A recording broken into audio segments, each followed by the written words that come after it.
Boas Beat.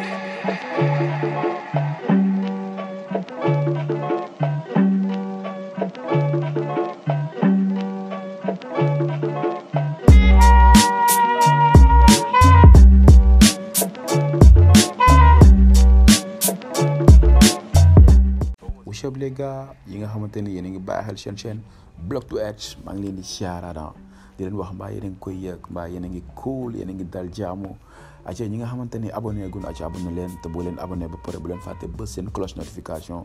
ba vidéo bu mën dugal rek ngeen mën ko am. Gars yi tey dañuy ñëw ci El Jazz nag mu nekk benn rapport boo xamante ni kenn deetu ko présenté il est de Médina moom nag dafa ñëw day def benn post ci Instagram. lu mu def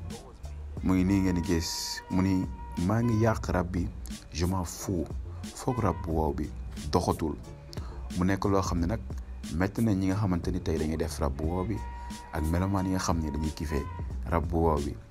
El Jazz nag xëy na peut-être moom xam na lu tax moom mu def post bi ndax bi mu ko defee ba pare mu ngi def benn emoji def benn peace mais nag El Jazz rab bu wow bi on dirait que mooy rab classique bi te mun naa ni classique mooy papay rab bu fu mën di juddu kon ak nu mun demee je pense que respect bi war na def retour yow ne yaa xam lu tax nga def ko mais classique moom nekk na loo xamante ni du mës a dee xëy na nag par rapport bu koy comparer tey li nga xamante ni moo fi am moo xam drill moo xam trap leneen ak leneen mais loolu yëpp tey jii ni classique moo tax mu am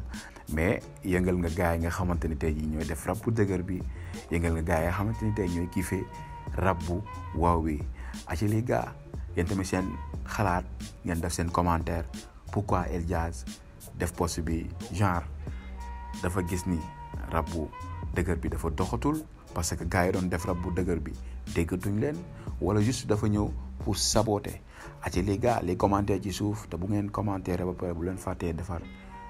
abonné ñi nga xam ne abonné gu ñi nga xam ni donc ñi ngi doog a ñëw ci chaîne bi ngeen abonné te bu ngeen abonné ba pare ngeen ba seen cloche notification ba vidéo bu ngeen bëgg a jot rek di ngeen ko mën a jot directement te bu leen fàttee def partage yi aca les gars bégee Boas Beat.